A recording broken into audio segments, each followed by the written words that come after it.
Good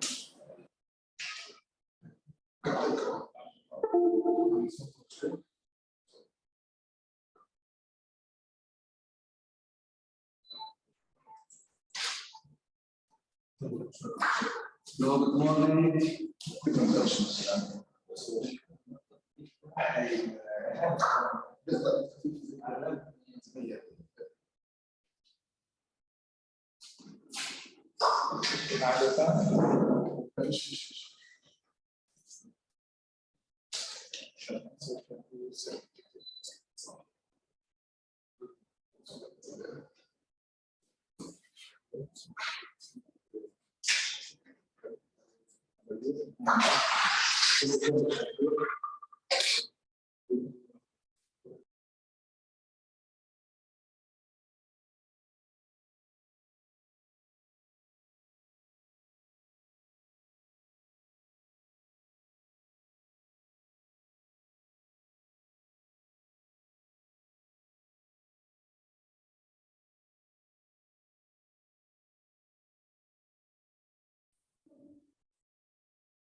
عشان تتصل يعني؟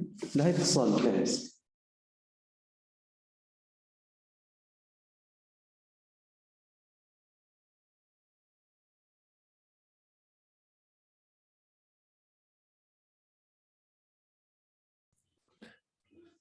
صباح الخير شباب البوليتكنيك. Hello, everybody. Good morning. Good morning. Morning. Morning. I see that people are still joining, but in order not to prolong the whole training too long, we'll just start with an introduction. Let me just get my camera back up. Okay, here we go. So welcome everybody to the REACH training organized by the University of Ljubljana. I'm Rok Vrabic. I'm the lead of the project from the side of our university. And during this week, we'll have a lot of sessions from various groups here at the Faculty of Mechanical Engineering. So today there's going to be a session on product design, and tomorrow we're going to talk about the processes that enable us to manufacture the products, meaning CAD, CAM technology. And then on Wednesday, we'll talk about industrial automation, while on Thursday, we're going to talk about robotics. First of all, thank you all for joining the session. There's some administrative details that I want to just give you up front, and then I'll introduce the speaker and give the floor to Dr. Borut Cherné, who's going to be our first speaker of the day. So one of the things that we want to do after each training, after today's sessions, is to give you an opportunity to evaluate the training, and we'll do this every day. I'll post the link to the form which we ask you to complete at the end of the day in chat. I'm going to be reposting it during every session, so don't worry if you don't get it right away. But anyway, I suggest that you save this link in order to use it at the end of the day. So starting day one, our first speaker is from the Laboratory for Design Engineering. It is one of the biggest and strongest labs here at the faculty. Their main research areas are the theory of design processes. They also deal with high-performance computing. They do a bit of plasma physics and nuclear fusion research, especially engineering related to those problems. And our first speaker will be Dr. Borut Cherné, who is a young PhD, but already very successful in obtaining his own funding. So he's going to present himself, presumably, but his area of research is on the development of gears, and specifically renewable bio-based composite gears. And this is one of his latest projects. So we'll start today with the topic of Agile engineering design. Borut, I hope you're ready, and the floor is yours. Thank you very much. I am ready. I have just a small problem with the camera, as you might see. It's flickering a little bit.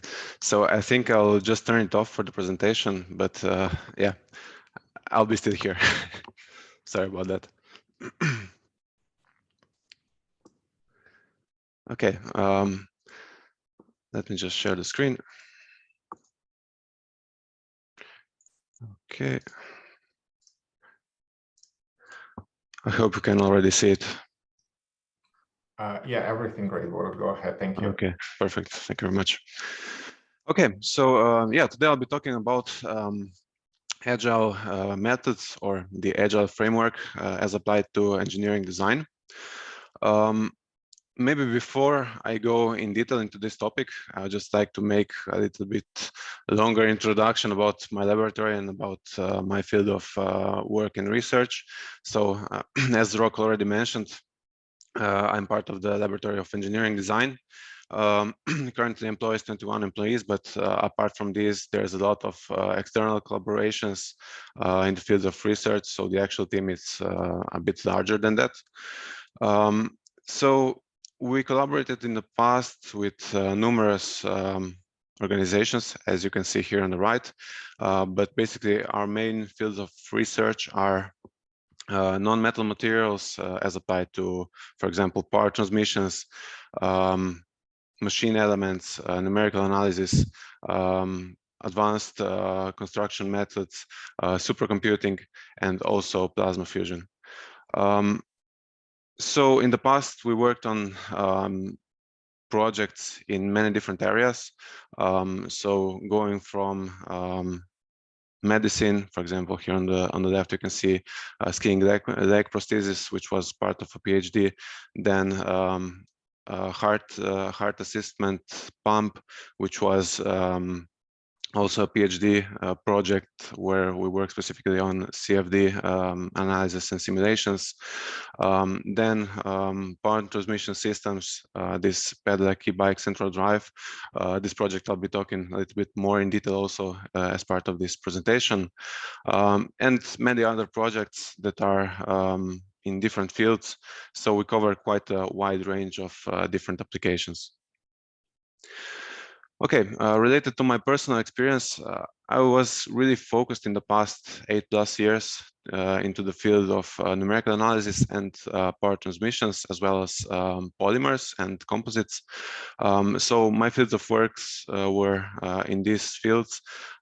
So I worked on numerous industrial projects in power transmissions, worked extensively in experimental testing of polymers and polymer gears, developed different numerical codes for various types of numerical analysis, and of course focused also on methodologies for mechanical design and development. As part of my research, I was really focused into non-metal gears, so polymer and composite gears. My main focus was, as part of the PhD, to work on developing a numerical model for predicting how the temperature is going to change based on various types of material pairs and loading conditions that we have in different gearing pairs. I also worked extensively in nonlinear contact analysis, experimental testing of polymers, and of course on engineering methodologies, which I'll be discussing a little bit more in detail today. Okay, so as an introduction to design methods, here is an overview of different types of methods that we can use in different parts of a product design process. So a typical product design process is composed of these stages, these points. So from an initial product definition all the way up to industrialization. So based on the phase where we are with our R&D project of product development, we can use various types of methods that can help us to get to a really high performance, a really suitable product that's going to be technically suitable, but also that is going to be accepted by the targeted customer. So as you can see, many of these methods are dedicated to a specific phase of a project, of a product that we are developing. But we have also some methods that are applicable over a wide range of stages. For example, the Six Sigma design methodology is quite widely used. It was first meant especially for the manufacturing phase, but it has up until today expanded to cover the entire process of development and production. Also, the Agile methodology that I'll be discussing more in details in the next slides is suitable to be applied throughout the entire product design process. So what is agility in a professional environment? Agility is actually the ability to quickly respond to change. It's the ability to cope with change, to succeed in an uncertain environment. So in an environment that's rapidly changing, where the demands from the customers, from the market are quickly changing. For this type of environments, agility, so the Agile approach, is very suitable. So what's the difference between the Agile approach to a general product design approach, also called the waterfall approach? So basically, in an Agile approach, we use numerous iterations to quickly test if what we're developing is right for the targeted customer, and if not, it allows us to quickly change. In a typical waterfall approach, we start with initial planning, we start with an initial analysis, we deploy the plan, And basically, if we get to any change during the project, so for example, if the customer wants to change the specifications of product, basically we cannot do nothing anymore because we are really fixed with our already set plan of development. So basically, the Agile approach enables to quickly adapt. It was first developed for software development. So it was initially really focused for software, but it has in the last years also transitioned to physical engineering products. The key benefit that it's really customer focused. It's an iterative approach. And it basically comprises of using small self-organizing teams. This is the so-called Scrum approach, which I'll be also describing more in details later on. And it, as I said, enables quick changes to specifications, to requirements, so we can enables to quickly adapt. The history of the Agile approach dates back to 1986, where the Scrum framework was developed. Afterwards, in 2001, the so-called Agile Manifesto has been proposed, which I'll present also in the next slide. So basically, it comprises of 4 really simple points. First of all, individuals and interactions are more important than processes and tools. Work in software, because the Agile approach was first developed for software, but in general, a working product is more important than comprehensive documentation. It really stresses that customer collaboration is paramount, so we need to constantly collaborate and communicate with the customer instead of just negotiating contracts, and quickly responding to change. This is the key thing. The Agile Manifesto and the Agile principles has been extended in the last years, and they basically now comprise 12 points. I won't discuss each one in detail, but basically, it's a customer-first approach. It enables, or it requires, to welcome changes to requirements and specifications. So what we want to achieve here is also that the software is delivered quickly and constantly, so that we constantly present new software or new product iterations to customers, so that we can quickly check if the product we're developing is right. So running software or a working product is a major measure of progress. Also, what we want to achieve is sustainable development. We want to maintain development constantly. We want to achieve technical excellence. We want to achieve good design. And what is really, really important is simplicity.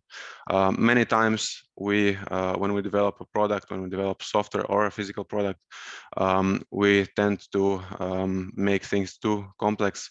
So we want to simplify it as much as possible. Take it from Elon Musk, who says the best part is no part, the best process is no process. So if a system can be simplified, if a component can be taken out of the system, this should always be done. What is also really important is the concept of self-organized teams. So we want teams that are independent and can work as self-organized entities. We basically want to decrease hierarchy as much as possible. So why use Agile? What are the benefits of using it? I would say the most important benefit is that we can quickly bring incremental innovations, but also quickly bring entire new products and services to the market. We can respond timely to changing needs of the market or of the customer. It enables faster learning compared to regular product development methodologies. And it also benefits an organization's culture. So it really focuses on teamwork, it focuses on collaboration, but on the other hand, it also focuses on independence, so that we are not dependent on the executives, on the bosses, but we are as a team, we are an independent unit that can work on their ideas and their goals. And of course, also the key goal in the end is to increase the bottom line. So we also want to get to better financial results. There are many companies that have employed and are employing the Agile approach in the last several years. Here are some notable examples, but basically, if you look at the Silicon Valley, which is a really developed entrepreneurial environment, basically most of the companies there are using nowadays the Agile approach. Inside the Agile framework, there are a number of different methods that we can use. The most famous one is Scrum, which I'll be also describing more in detail in the next slides, and which was also applied in our work and our studies. But apart from this, we have Kanban, Agile portfolio management, we have large-scale Scrum, lean software development, and so on. So most of these methods were developed and are tailored specifically for software. But as I said, in the last years, many of these methods have also transitioned to physical product development.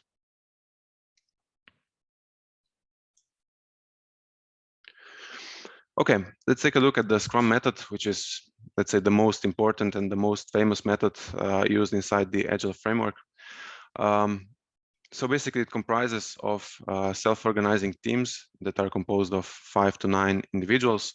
The team, so the Scrum team, is composed of a Scrum Master, a Product Owner, and a number of developers that together work to develop a specific product or a specific part of a product. Inside the Scrum team, there should be no formal hierarchy, so each member is equivalent. And basically, it forms a cohesive unit of goal-oriented individuals. Here is how the Scrum method works. So starting first with the first, let's say, unit of the Scrum team, the Product Owner. So the Product Owner is really important because he represents the interests of the customer and is actually responsible for good business designs. The Product Owner has to monitor the product status and also has to maximize the product's value. So basically, he has to take the role of the client. He represents the client. He must understand what the client wants.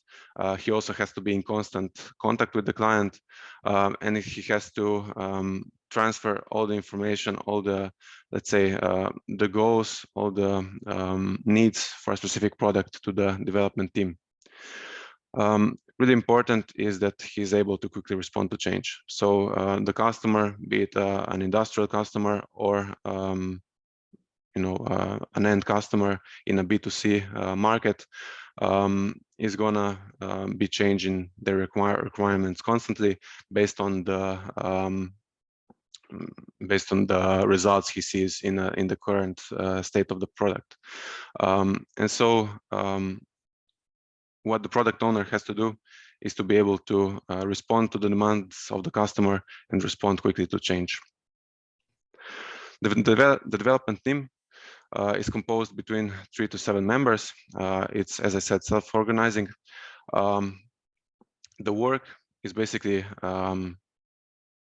done or is added by the product administrator or the product owner.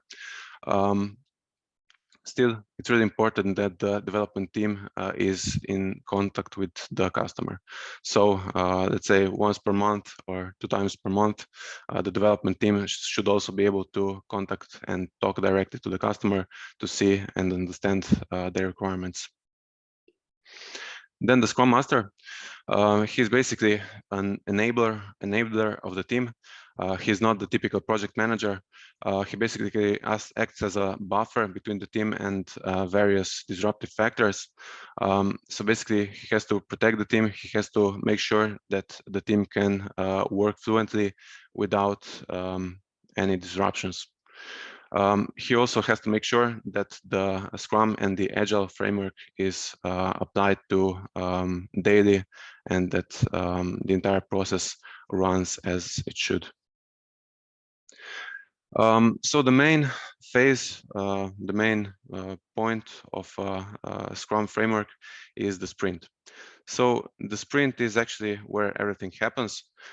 Inside the sprint, which lasts typically between 1 week and 1 month, we have several phases that are carried out. And the main goal is to reach a new iteration of the product, but also really importantly, to learn something, to see what is missing, to see where the problems still are, and to then in the end, be able to say, okay, as part of the next sprint, we have to improve this and that. So the entire sprint is composed of 5 stages, starting with planning. The next stage is the development cycle, which is a cycle composed of the design phase, the building phase, and the testing phase. Testing, as you see later on, is really paramount. So each new iteration, each new solution that we develop has to be thoroughly tested.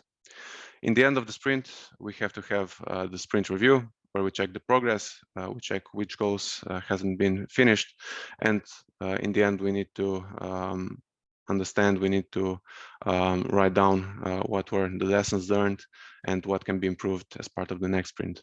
Also really important is to having a constant backlog update so that we know where we are with the project. As part of the sprint planning, this should be each, let's say, 2 weeks. If a sprint lasts 2 weeks, we should have a meeting of the entire Scrum team, which should last between 1 to 2 hours. And as part of this meeting, we should define what the scope of the work is, what goals we need to achieve, what activities need to be done to achieve the goals. And as part of the meeting outcome, we should have a list of the planned activities for the next 1, 2, or 4 weeks, depending on the duration of the sprint. Here, collaborative tools like, for example, Asana, Trello, and Miro are really useful, especially nowadays where most of the work is done virtually. It's really important to have platforms, to have tools that enable, quick checks of the current project situation. So these tools are really useful here. As part of the daily Scrum, we should carry out 15 minutes meetings where each team member should present what has been done, what is missing, which goals hasn't been finished, so that we know what everyone is doing, and we can quickly update the activities based on the current situation. So daily meetings of 15 minutes are also really important here. Okay, so here is the let's say overview of what should be covered inside the daily Scrum. What is really important here is that no specific details, no specific issues should be discussed thoroughly. This should be done later on between singular individual members that can have breakout sessions and after parties.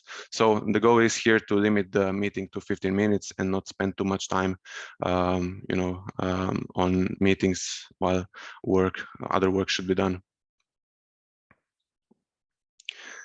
And at the end of the sprint, we have the sprint review, where we check the work done versus the incomplete goals. We present the improvements to the customer.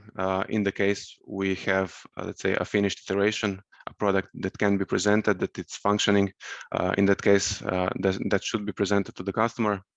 And we also be able to agree with the customer and all the stakeholders which activities, which goals to work on next. As part of the retrospective, the entire process should be looked into, and we should be able to say what went well, which activities didn't go well, why they didn't go, and maybe improve our process so the next sprint is going to be more efficient than the previous one.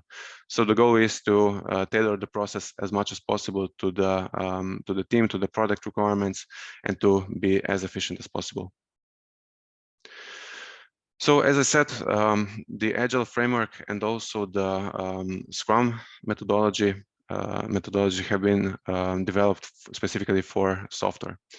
In the last couple of years, these methods have been improved, have been updated, but still up until now, they haven't been thoroughly used in engineering product design, so in a physical product design.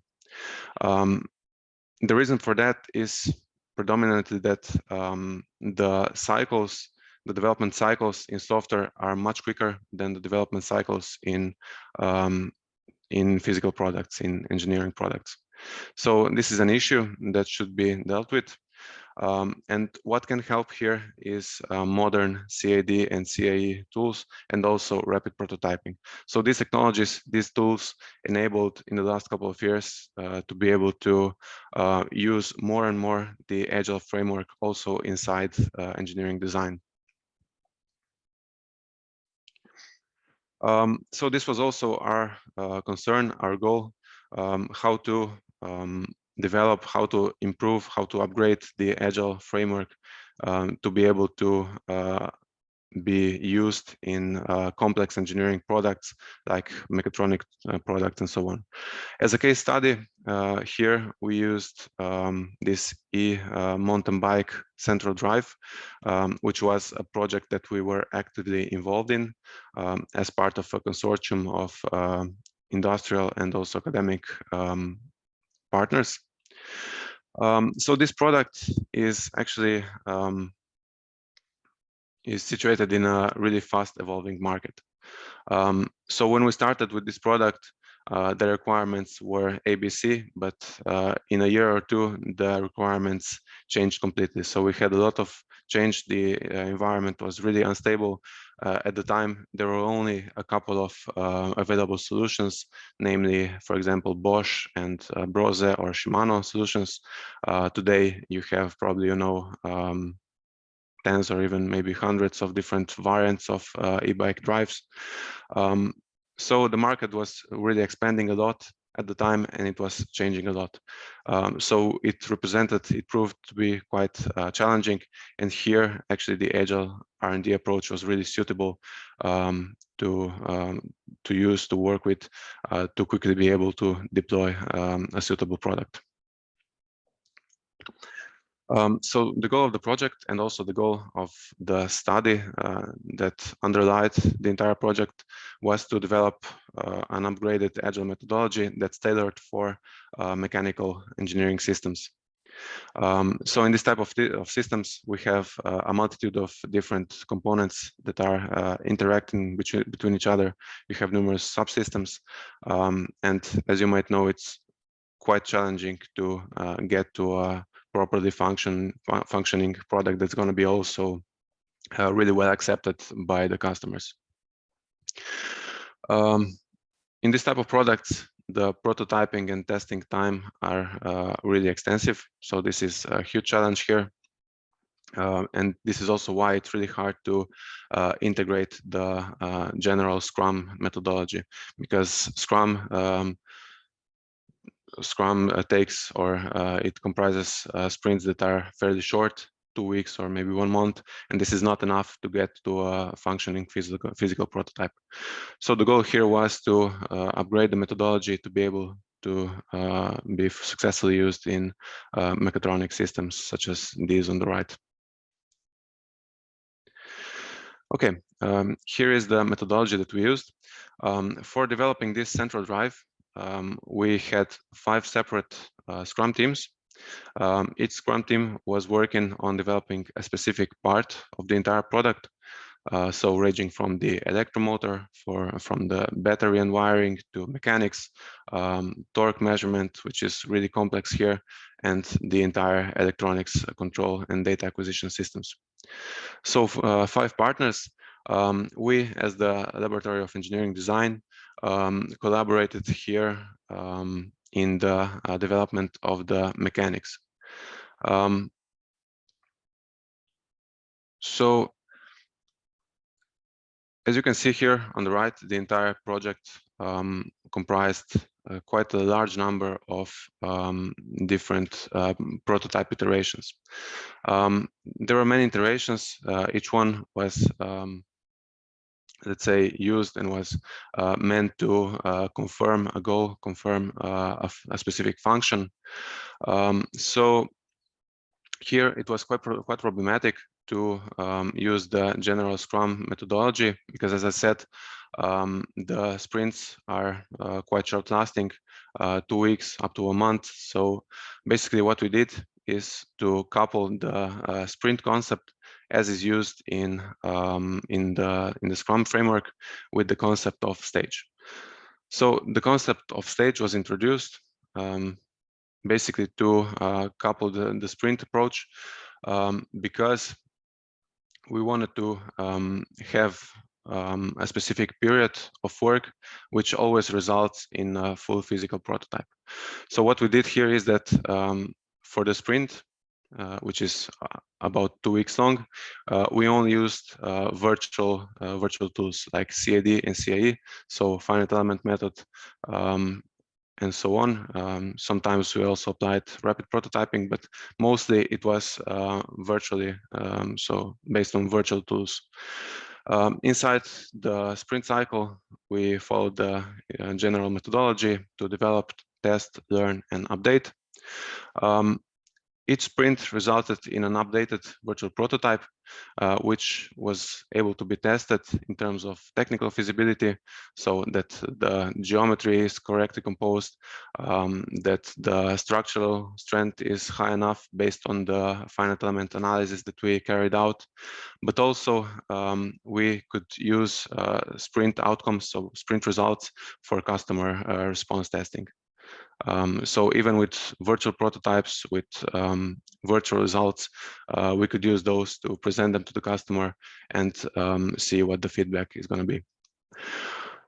Then coupled with the stage phase, the stage, as I said, always have to result in a so-called full Scrum physical prototype.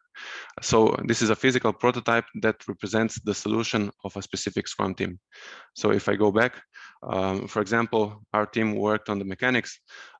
As part of a specific stage, we always have to come to a full mechanical prototype that comprised the entire gearing, the shaft system, and so on, so that it could be tested at the required loads, and we could confirm that the mechanics work as they should. They work properly. They can satisfy the required service life. Also, the stage outcomes, so the physical prototypes, are really useful for customer testing. So the prototypes could be presented to the customer.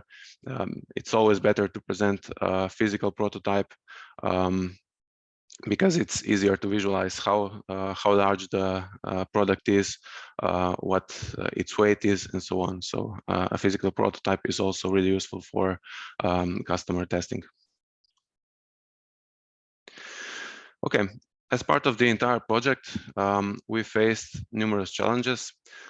Basically, we have 2 larger changes to the specifications.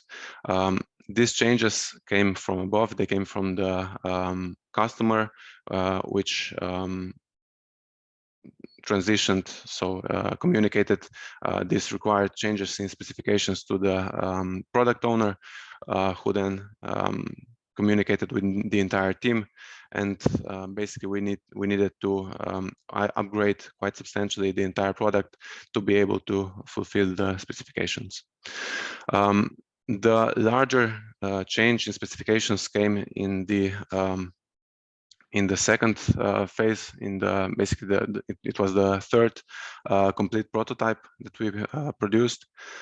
As part of this third major stage iteration, there was a change in the required peak power by more than 100%.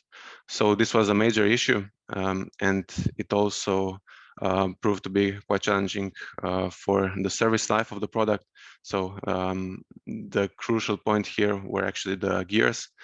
In the first stage, we had to use composite and polymer gears, which with this change in specifications couldn't withstand the required service life. So we had to have a major redesign here, but finally we were able to get to a suitable solution. And afterwards, what changed as well was the industrial design. So we started with a first initial proposal. We integrated the entire system inside this engineering design, but then afterwards came a change again from the customer, who required a new industrial design, which again proved to be quite challenging, but using the developed methodology, we were able to quickly transition to this new industrial design. Okay, based on all these results, we were able to define generalized physical product or engineering product agile methodology. Starting first with a single Scrum team. So a product is typically developed by several different teams, but if we take a look at one singular Scrum team, for example, this one on the left, the Scrum team is going to follow the methodology as presented here. So basically, the entire project timeline is going to go in multiple stages until we get to a suitable final solution. Each stage is going to be composed of a number of independent sprints. And what is really important here is that for each sprint, we have to thoroughly check whether the new solution that we developed can be thoroughly tested using virtual tools. For example, if we develop a new housing, is it enough that we test it only using, for example, the finite element method, so that tests the structural strength? Or are there any points in the new housing design that are problematic and that cannot be simulated, they cannot be fully analyzed using virtual methods? In that case, what should be done is to use so-called partial physical prototypes. So a partial physical prototype would be a prototype comprising only one single component, maybe one small subsystem, and the tests should be done in a typically it's going to be a laboratory environment. So we're going to test this component or this subsystem to check whether in the real life this subsystem is going to be able to withstand the required loads and be able to fulfill the required service life. So in that case, the partial physical prototypes should be developed in parallel. So during the time that we are developing the partial physical prototype and testing it, the sprints should move on. So we should continue working on the other parts of our product so that we can basically parallelize as much as possible the activities and get as quickly as possible to full Scrum team physical prototype. So basically the full Scrum team physical prototype is a prototype of one specific part of the product. For example, our team worked on mechanics. The outcome was the mechanical parts. So the housing together with gearings, shafts, and all the mechanical components that are stressed during operation, during use. Okay, and then of course each sprint should follow the typical Scrum methodology, the Scrum approach, starting with updating the backlog, defining the sprint plan, working on the product increment. So this would be development and building of the new solution. Then, as I said, checking whether a partial physical prototype is required. If not, skip to virtual prototype testing. So, for example, using the finite element method, or for example, by using the FMEA approach or different virtual tools that we can use. At the end, we again perform the sprint review, confirm the increment, make a backlog update, and move on to the next sprint. Okay, then the entire framework, the entire methodology would look something like this. Basically, we have several different teams working in parallel. Each one is working on one specific part of the product. Each one is following the stage and sprint approach, stage and sprint methodology. And yeah, what is really important here is that as soon as we have the virtual prototype for each Scrum team developed up to a level that the functionality is proven, so that we can confirm with a high degree of certainty that we were able to come to a functional virtual prototype.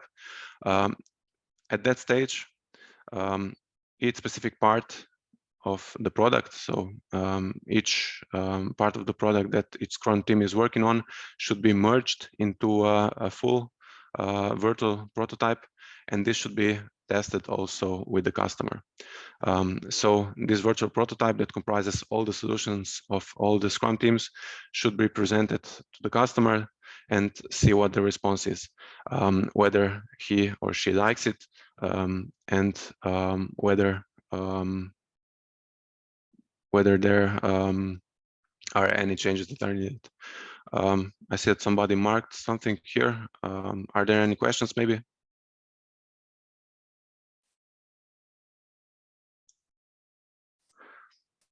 Okay, so if any of you has any questions regarding anything that's presented here, just let me know. We can start the discussion already.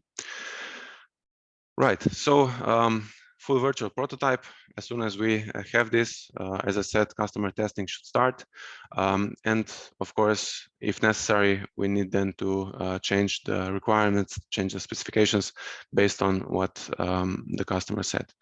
If this is one industrial customer, it's no problem because you only have one communication channel open.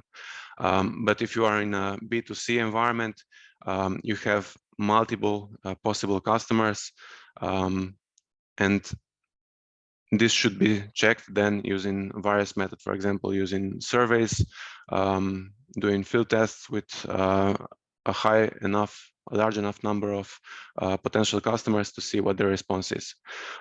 So in a sense, B2B, so business to business environment can be easier because you have only one customer to deal with. In a B2C environment where there can be thousands or even more potential customers, a large enough number of these potential customers should be surveyed. They should be presented the solution and see the responses, run suitable statistics to see where to go next. Again, in software, this is a little bit easier because you can perform this type of user experience testing using various web platforms. For physical products, you have to, well, partly it can be done virtually, but mostly it has to be done in live in field test, especially if you have physical prototypes ready.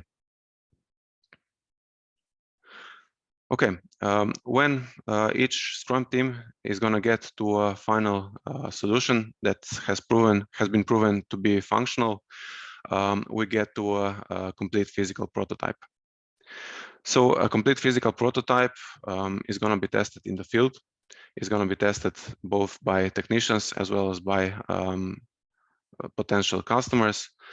And of course, if we see that there are still any major issues, be it technical issues or issues with the customer, so that the customer didn't accept the presented solution, a new iteration should be started, where each of the Scrum teams should update based on what they learned, perform an additional stage, maybe even more additional stages if required, and then we should be able to get to a second iteration of a complete physical prototype. In general, we should strive to use only at most 2 iterations of a complete physical prototype, because as you know, building a complete physical prototype is really expensive. Time-wise is really costly. So the timeline for producing a complete physical prototype is really long, especially if we are dealing with a large, really complex product. In that case, we shouldn't go above 2 complete physical prototypes before getting to a solution that's ready for industrialization and mass production.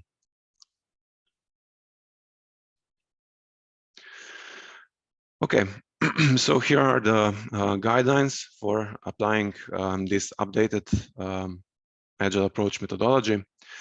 So really important here is that each sprint, but also each stage have to be pre-planned. As you've seen before, before each sprint, a suitable meeting should be carried out by the Scrum team, but also before each stage, there should be an all hands meeting, which means a meeting where all Scrum teams are present, where the results of the previous stage should be presented, and after that, new goals, new activities should be defined for the next stage, and the Scrum team can start this next stage, starting with the first sprint. Then the next point is that testing is paramount. So without testing, the Agile methodology cannot be fully implemented. So this is one of the most crucial points. As you have seen, testing can be done in 2 ways. It can either be customer acceptance tests, so customer testing, where we present either virtual prototypes, we present partial physical prototypes, we present complete physical prototypes. But the goal here is to get a suitable response from the customer. Then we have technical functionality tests, which are the typical, life expectancy, durability tests, strength tests. Part of this can be done in a virtual environment, but part it has always to be done in a physical environment as well. Related to testing, I would spend a little bit more time, because I think this part is really one of the most important one in the entire framework. So testing is always connected to prototypes. In terms of prototypes, as I mentioned, you have either physical or analytical prototypes. You can either have focused or comprehensive. In terms of analytical prototypes, we are typically in this bottom left part, because analytical prototypes are really hard to achieve in a comprehensive manner. So it's really hard to get to a simulation model that's going to encompass the entire product. Typically, the computational capabilities are just not strong enough to be able to get to this. So what we do is typically we take either singular components or we take singular subsystems and we test those in different types of load conditions. There are also possibilities to couple different physical processes, like for example, mechanical and thermal, or mechanical and electromagnetic, or thermal and electromagnetic. But also in this field, if we don't have really high-end engineering tools, it's really hard to get to this type of analytical focused prototypes. So yeah, what we can use here are, apart from renderings and 3D CAD models, we can use the finite element analysis. We can use analytical methods, like standardized analytical methods for calculating the strength of shafts, bearings, gears. We can perform FMEA analysis to quickly assess where possible issues are, and so on. Related to physical prototypes, again, we can choose either focused or comprehensive type prototypes. In the focused section, we typically employ strength tests, drop tests, impact tests, lifetime tests, for example, for gears. This is something that I worked on extensively as part of my research, for example. We can also test various subsystems, for example, couplings of several components, and see how they work in contact. This is also, for example, what we did for our shaft system for the e-bike drive, where we tested whether the coupling of the various components that were inserted there worked well together. But of course, in the end, before deploying a product, it's really important that we get also to a comprehensive or complete physical prototype. Here we have various iterations. Typically, we know this as alpha and beta prototypes. So with the alpha prototype, we typically test the main functionalities of the product. With the beta prototype, we have the engineering design already. We have all the sub functionalities that maybe were not so important in the first testing phase. And after the beta prototypes, we should be all ready to get to a full product physical prototype, which is the prototype that is just before deployment of the product to the industrialization phase. The purposes of prototypes are multifold. Maybe the most important one is learning. So from each prototype, we want to learn something, either whether a prototype or a product is going to be able to withstand the required technical specifications, technical requirements. Prototypes are really useful for communication. So they can be used to demonstrate a solution to a team, to the customer, and so on. In this regard, we can use either focused partial physical prototypes. For example, we can use a 3D printed housing prototype to present to the customer, but we can nowadays also use analytical prototypes. With modern engineering tools, we can produce really accurate renders, really accurate models that are quite useful also for communication, also for presenting them to, for example, to the customer. So we can learn a lot, and also the customer can learn a lot from this type of virtual prototype. Then integration, this is also really important. Typically in engineering design, what we do is that we calculate, we design each specific component to be able to withstand specific loads that we prescribe. But it's many times really hard to get a sense to really confirm that when these components are going to be integrated in one system, that everything is going to work properly. So prototypes, especially full physical prototypes, are really important here to check that the entire system works in conjunction well enough. And also milestone confirmation. As you have seen in the sprint and stage methodology that we developed, basically either the sprint and the stage, they both have as an output a specific type of prototype. So for the sprint, we have a virtual prototype as output. For the stage, we have a physical prototype. Okay, and here are some examples of what types of prototypes we deployed for different types of testing. So for customer acceptance tests, as I mentioned before, as soon as we got to a complete virtual prototype, we were able to present it to our customer, to first of all the owner of the product, and then to the customer. And we were able to get quick feedback on what they liked, what they didn't like, what changed. So a lot of really useful informations. But also, of course, as part of separate stages, we were able to get to physical prototypes, which were again always presented to the product owner, to the customer, and also really useful to get direct information, what to do next. So what is good, what to change, what to upgrade, and so on. Related to technical functionality tests, here we employed different types of virtual analytical prototypes using modern CAD and CAE tools, primarily the finite element method, but also partly CFD methods, FMEA, FMEA was used especially at the end of each separate stage to check the entire system, whether there can be any unforeseen issues, and FMEA was really, really useful. This is, as you know now, a standard, for example, in the automotive industry. It's really useful to analyze the entire system and see what could go wrong and how to quickly improve, how to quickly solve possible issues. Then we had partial physical prototypes for testing of specific functions. For example, we tested the thermal response of the housing.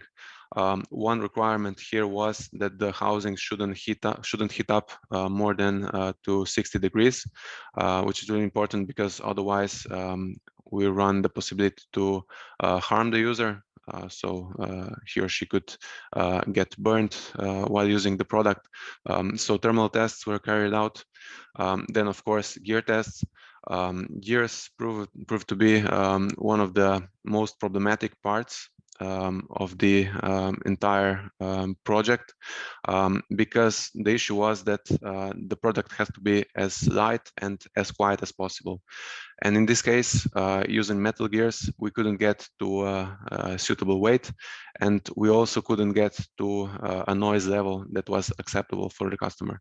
So what we had to do is use polymer and composite gears, and these, as you can imagine, proved to be really problematic if you want to achieve a really high service life. In our case, we wanted to get up to about 1,500 working hours for a mountain bike e-bike drive. So, and this is quite a tough requirement, because inside these 1,500 hours, you have on some gears more than 80 million load cycles, which for a polymer or a composite gear was really a lot. So we had quite a lot of issues here. We had to get really suitable material pairs to be used for these gears. We had to find a suitable lubricant. Lubricants are also problematic. In our case, we used a grease. Now, greases are quite different between each other. So we have to have a grease that's going to be compatible with the used materials. And all this was really problematic. We had to employ a wide number of tests. So basically throughout the entire project, we were also carrying out gear testing that we could get to a suitable material pair together with a suitable lubricant. So probably this was one of the most challenging parts. Also, what we employed here is 3D printing. 3D printing was used for multiple reasons, either to get a sense of the size of the entire drive, to use the 3D prints to present them to the customer, but also, for example, as in this case here, to check if the wiring was correct. The wiring was also quite problematic here because we had a number, as you can see, of different cables with various thicknesses. And it actually wasn't so straightforward to get the required space to be able to employ all the connectors that we needed for the product to work as it should. So this was also quite a huge challenge. And in this case, using 3D printing, we were able to get to a suitable result in the end. And then, of course, we have the full Scrum prototype, which is, for example, as you can see here, the prototype of the entire mechanical system. Here, the mechanical system was tested on a pair of brakes, where we checked if the gears are going to withstand the service life, and all the other components like shafts and bearings also work as they should.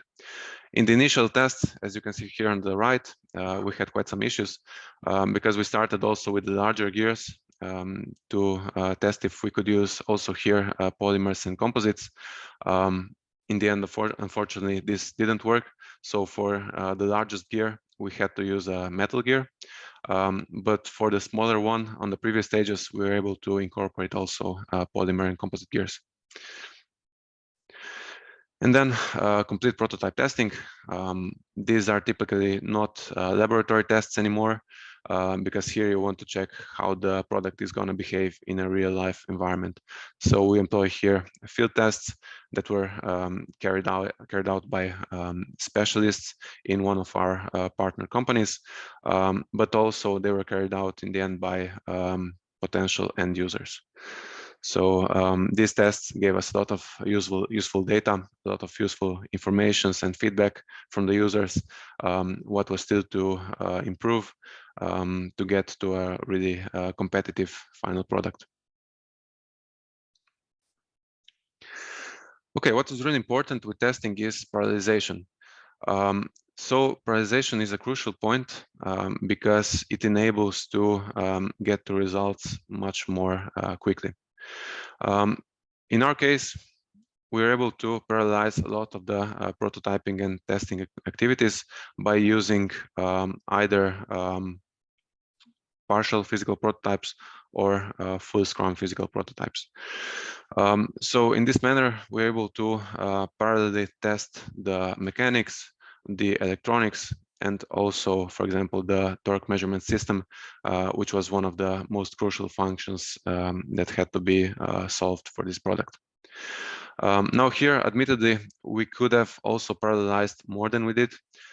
For example, for the electronics testing, we could have been able to produce a mock-up of the entire gear drive of the entire power transmission system, and we would have been able to test the electronics much more sooner than we did, but still, in general, we strive to get to as high as possible parallelization of all the testing activities. Also, one really important note is that basically in every project, in every development project, be it software or also hardware, you're going to run into some critical points, into some critical issues. And at these points, it's sometimes really useful if you ask for external revisions. In our case, we had such occurrence. We had such a situation in between. For this planetary gear drive, for example, we weren't able to get to a required service life. And what we found out in the end, also with the help of an external consultant, was that the bearing system wasn't suitable enough. So we didn't have a suitable enough alignment. And also the geometry of the gears was such that too much heat accumulated on the gearing. It wasn't dissipated to a suitable degree. And what we did was here to change the entire bearing system, increase a little bit the bearings, and with this we were able to get to the required service life. So this was one of the crucial points of the project. And as I said, our external revision here really helped us a lot to overcome our problem. Related to communication chains, our project was carried out with an international consortium of companies. So we were an international team from Slovenia and Germany, and this was about 4-5 years ago. At the time, we didn't have yet Slack, Microsoft Teams, and so on. So all the communications was carried out via Skype, but still it was possible to carry out this type of project almost entirely virtually. What we did was that we held regular meetings. The meetings were tailored so that they only involved the parties that were relevant. So we didn't have every week all hands meetings because they would take just too much time. They would take too much resources, and they were not always relevant for everybody. So we had to optimize meeting communication, but also we were in regular individual communication between interested parties.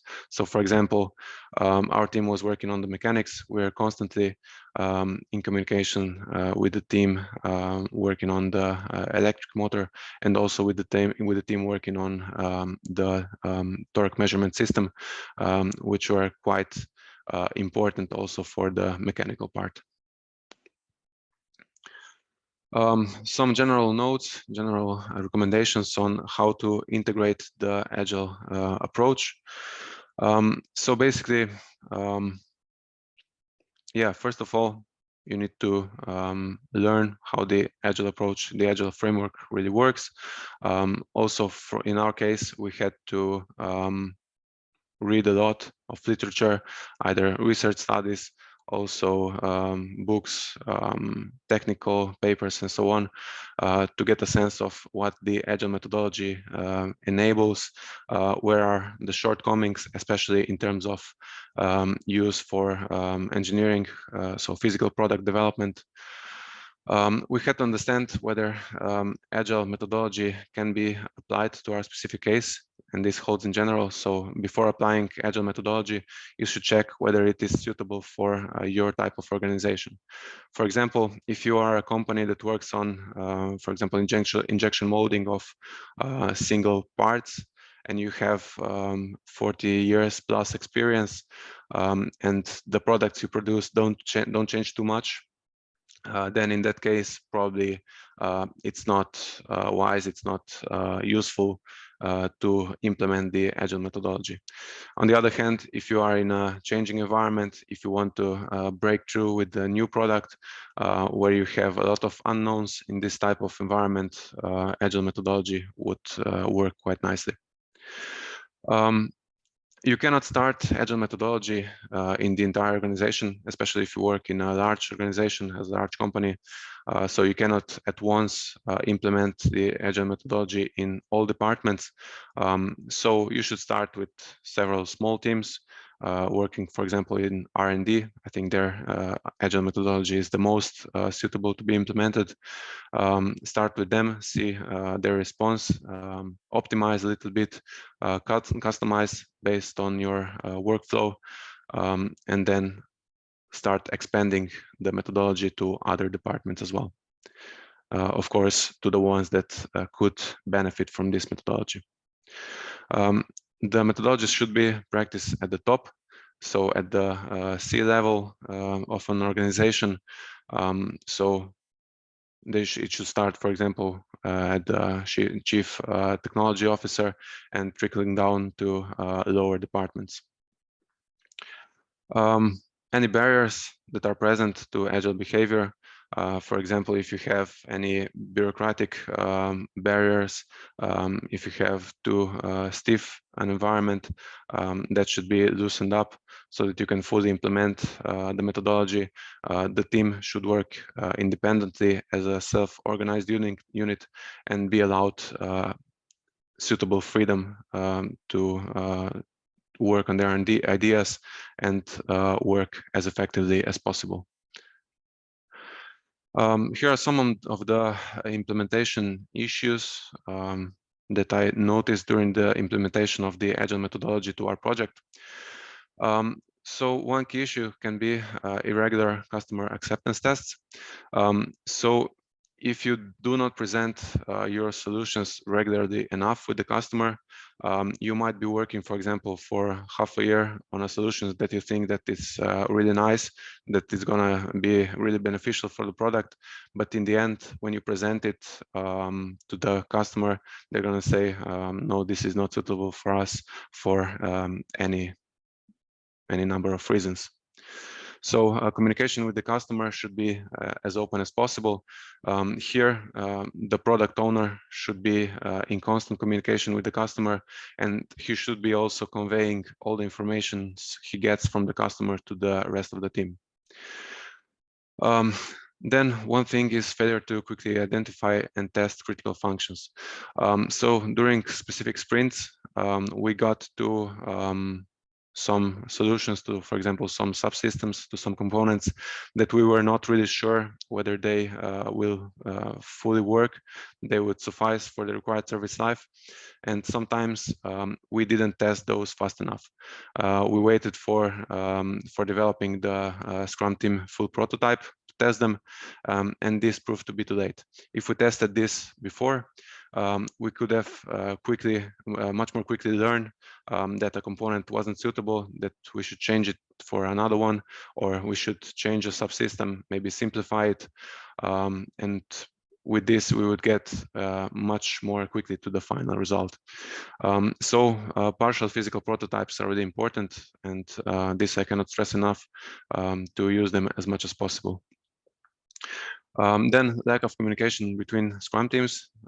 So it's really important that the Scrum teams, especially the ones that are working on solutions that are connected between each other or directly connected between each other, they should communicate regularly. So this should be done as often as possible. Maybe sometimes it's also nice if the daily Scrum is performed with 2 or maybe 3 Scrum teams, if they are really working on a part of the product that's where all Scrum teams are connected. So they could be involved in also the daily short meetings.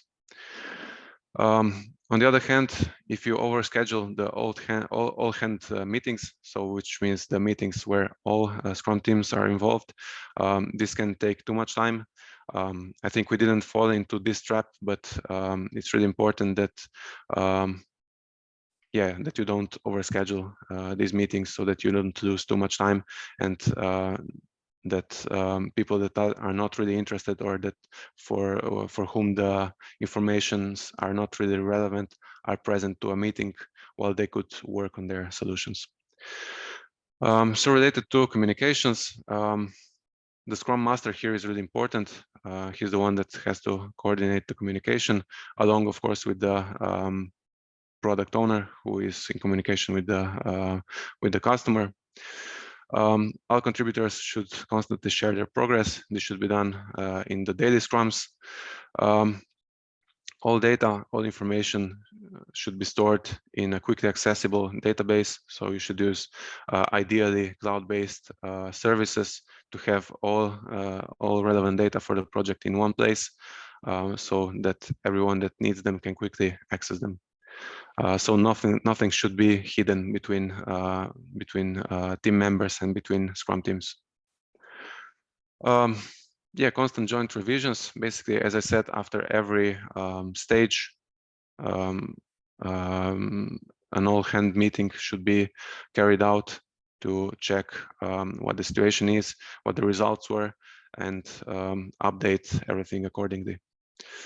And then, of course, external advice. As I mentioned, external revisions were really suitable for us, and it should be used as much as possible. Of course, if there are any sensible informations, an NDA should be signed, but in general, external consultancies can be really suitable, can be really useful for quickly getting to the right solution. Okay, as I mentioned, our work was carried out mostly remotely. We were an international team of R&D specialists. So especially nowadays, with all the tools that were developed, like Slack, Microsoft Teams, and so on, there are more and more possibilities to work internationally. Also, even if you are a really small team working from abroad, you can nowadays quite successfully collaborate with the company situated in Germany, in the USA, or wherever. So work can really flow nowadays quite suitably. It's really important not to overanalyze. Instead of analyzing and drawing solutions on the blackboard, we should interact as much as possible with the team, communicate, build, and of course, test as much as possible. So this is, in the end, the only way to really learn and to be able to correct the solution to get to the final product, which is fully accepted by the end customer. The information should be openly shared between team members and also Scrum teams, as I already said. Here, cloud-based tools also help a lot. Use of partial physical prototypes, that was really, really important in our project, and I would say it wasn't used well enough or widely enough. We could have been even better in this regards. Related to hierarchy, inside Scrum teams, there should be none. So everything should work as a self-organized teams where every member is equivalent. And again, external consultations can open new paths to resolve any issues that are occurring. Okay, here is the concluding slide. So Agile approach, I think it's a crucial methodology nowadays for any environment where we have quick changes in conditions. For example, in a market where we have quickly changing requirements by the customers. A holistic and planned Agile methodology is going to lead to lead you in a faster manner to a more reliable product development. The sprint and stage strategy proved to be ideal for the product that I presented, but also it should be implemented in any type of complex mechatronical product. It should be able to speed up the entire project by quite a lot. Related to testing, we have different types of prototypes that we can build, deploy, and test. Especially virtual prototypes and partial prototypes should be used as much as possible because these can really speed up the development project by quite a lot. This can be deployed really quickly, so you should be able to quickly test any function or any subsystem in your product. And again, communication and transparency, I think is key to getting to great results. Okay, the product that I presented, it's called the Sax RS.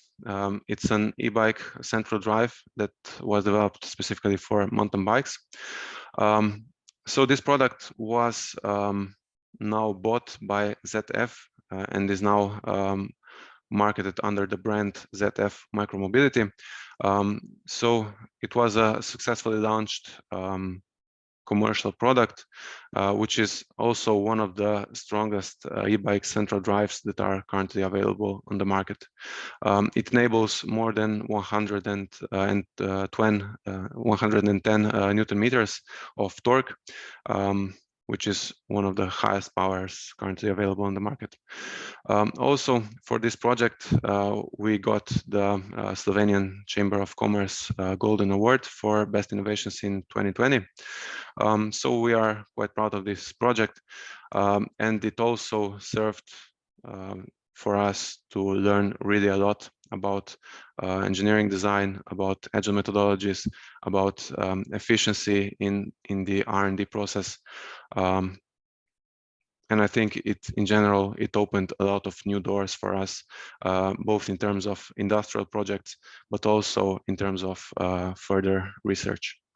So I think it was quite a success story for us, and we definitely hope to be able to work on similar projects also in the future. Okay, so yeah, this would be all from my side. I'm still a bit early, but yeah, I think we can already go to the discussion. If there are any questions, I see some in the chat. Yeah.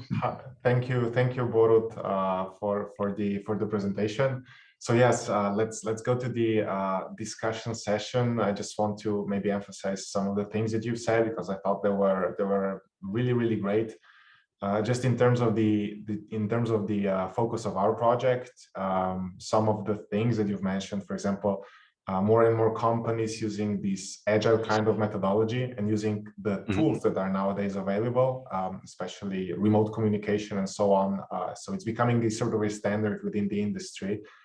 And yeah, we do have some questions in chat, but maybe they can you can ask them just by unmuting yourself and going ahead, or maybe raise your hand and we'll moderate the questions. So yeah, Hikmat, I think the first one, just go ahead, please. Thank you for the wonderful presentation. I would like to ask a couple of questions. I would start from the end. For your product, how long it takes for the project to come alive from the start point? I mean, customer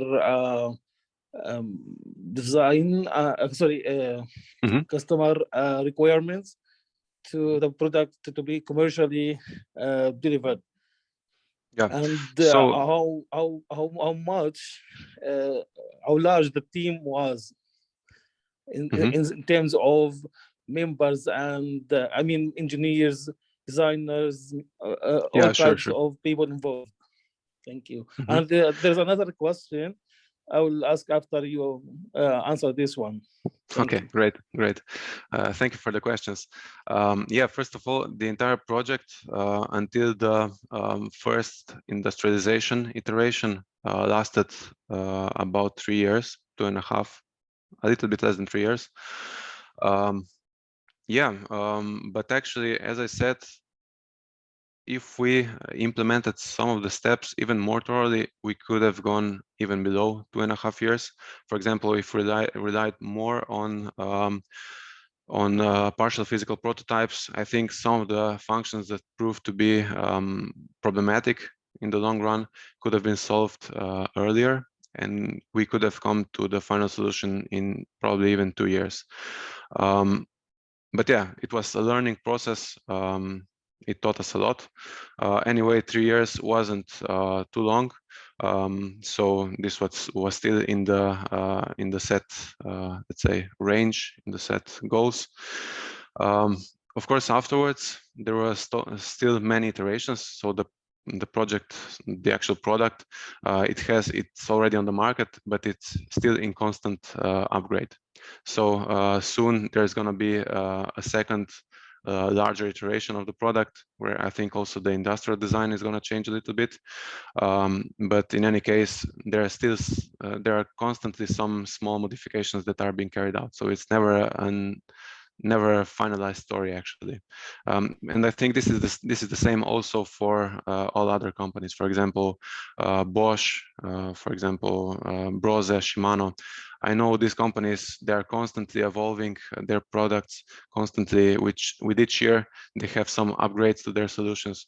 So yeah, it's a never-ending story, I would say. Related to the team size, yeah, so as you can see, we had 5 Scrum teams. It's really hard to give you one specific number because the number was changing constantly. But in general, I would say that for each Scrum team, there were about 5 individuals working. So up to 25 people worked on this project. In some periods less, in some periods more. In the beginning, we started with smaller teams. In the beginning, each team was composed of 2 or 3 members. But then, as the project evolved, as we got to more and more details, more and more components, more and more sub functions, the team had to be expanded. So in the end, when we stopped our work in the field of mechanics, there were about, I would say, 20 to 25 people working on it. Yeah, so this is the other question about agility. So is agility the optimal methodology for product design, such as this one? Maybe some methods that can be optimum, or I mean less expensive and faster, maybe? Well, in my view, I'd say yes. Maybe I'm a little bit biased, but I think this is the right approach to use for this type of product. Of course, you can couple the Agile methodology with any of the other methods that I showed before. For example, FMEA was widely used in our project, brainstorming sessions. There's a lot of different methodologies that you can couple with the Agile methodology that can really work a lot. But as a framework, as a underlying methodology, I think Agile is really suitable, especially because it enables quick deployment of different solutions of, let's say, subsystems, quick testing of solutions, both in terms of technical feasibility as in terms of customer acceptance. So I think this is quite the right approach for a product that's going to be launched into a new market for a company. So if you start as a company in a new market with a new product, I think Agile methodology would help you quite a lot. Yeah, thank you. Thank you. Okay, I see we have another question in chat. Yeah, I see. Yeah, so we're talking about the prototype and the final product. What is the difference between the tests we do? Yeah, so depending on the stage where we are, if I go back to the prototyping part, maybe this one. So for example, the left and the right figure both have the full prototype, but the left one was in an early stage. So this was a prototype that had all the technical functionalities that are necessary for the e-bike drive. But as you can see, the entire design is not really appealing. You have a lot of wirings and so on. So this is not the final product. Still, we consider this a full prototype because it has all the functionalities, and this was used for field tests to check whether the mass of the entire bike is suitable, check whether the service life is suitable enough. With this, we could perform field tests already. So for this stage, this was more than suitable. Of course, for presenting to the customer, okay, if this would be an industrial customer, maybe this type of prototype would already be enough. But to present this to a final customer, this is maybe not the most suitable. So you have to have a prototype that also encompasses then the industrial design, that has all the wiring set up as it should and so on. So only then can you perform field tests with customers. And yeah, basically, this is then the prototype that represents the final product. Okay, thank you very much, Borut. So are there any additional questions for Borut?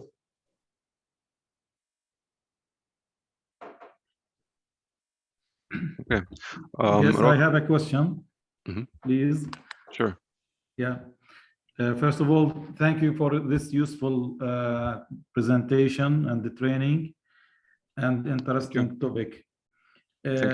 Actually, my question is about preparing the physical prototypes. Where did you prepare the prototypes? In your university workshop or in the workshop of the partner company? Actually in the workshop of the partner company, but also they couldn't produce all the parts, so they had to outsource part of the prototyping also to other companies. So for example, for some of the shafts which had really high requirements for heat treatment and so on, we had to outsource this to an outer company in Germany. So it really depends, but basically, even if we worked alone on this project, we have now a large enough network of producers that we could be able to produce all the components that we need for the prototypes also by ourselves. So we could, outsource everything to outer organizations. Yeah, so it really depends. Some components, for example, if you only need a partial physical prototype for the industrial design, you can do that using a 3D printer. Some components have to be produced, as I said, for this heat treatment of the shafts. They had to be produced in the final quality. There was no other way than to outsource this to a suitable producer. So yeah, it really depends on the case. Yeah, same question. I mean, goes to testing. I mean, the tests were performed in your laboratory or outsourced? Well, the tests were performed all in our laboratories, not just in our university, but also in the industrial partners laboratories. So, for example, we have gear testing devices here at the faculty. So we could perform ourselves. Some tests, like the testing of the this full Scrum team prototype for the mechanics. This was done by an industrial partner who has this type of brake that was strong enough, to apply the required torque. So in this case, we have a torque of more than 100 Newton meters. So we have to have a strong brake here. Yeah, this was done by one of our partners. Yeah, my final question or last question is, what's the difference between the Agile approach and the project management approaches? I mean, how you can... yeah, I mean, yeah. I would say Agile approach is a form of project management in a sense. What the main distinction is the regular testing with the customers. Also, what is really important is that the team has to be as self-organizing, as independent as possible. So it's just one type of framework, but I think, yeah, the main point is that testing is deployed as fast as possible, and there's really a lot of emphasis here on the customer. What I found out in typical product development approaches is that we are really focused on fulfilling the technical requirements. We are used to getting the technical requirements from the customers, and we expect that they won't change throughout the project, and we just start working, develop our ideas. When we have the final model, we develop a prototype and test, and hopefully it's going to work. Agile approach is suitable for the type of environment that I described. So in the case where you have complete change of specifications in the middle of the project, which is something that happened for us as well. In that case, this type of approach, I think it's more suitable. So uncertain environments, that's where you would apply it. Yeah, thank you. Thanks very much. Okay, thank you. Are Thank there you. any additional questions? Sorry, I have another question about the research-wise aspects of this project. So did you manage to, for example, publish some papers or register a patent for your product? Yeah, there was a patent for the how is it called? Not the coupling, for the housing housing connections. There was also a paper that was published in a conference. I think it's noted here. Yeah, so this was presented at the ISET 21 conference in Gothenburg. There's also a paper that was published as part of this conference. I think it's open access. There's also one paper that's being written right now, but hasn't been published yet. So this is something that's gonna happen hopefully soon. Yeah, so I think that's it. I'm not aware of any other. Yeah, there were some technical papers, not scientific. Basically, they were reviews of the product. You can just type in SAX RS into Google, and you'll find some articles on the product, so you can check those as well. Yeah, and that's it, I think. Yeah, thank you. Brilliant, very brilliant. Thank you.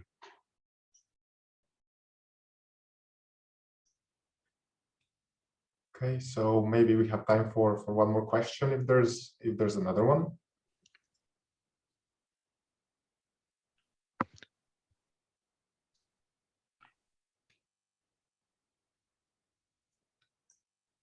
Okay, if not, I want to first thank you, Borut, for the excellent presentation, as well as the question and answer session.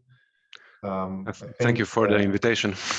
Yeah, I think this was really well done from your side. Hopefully bringing some first-hand experience basically to our colleagues. And thank you all for attending the session. What we'll do right now is have a short break, and we start at 10 a.m. with our second session of the day. Be careful because it is on another Zoom link, so please be sure to go to that one, as well as please save the link to the evaluation, which I've posted in chat just before. So yeah, thank you again, Borut. Thank you, everybody, and see you very soon. Yeah, thank you very much. Have a good day. Thank you. Bye.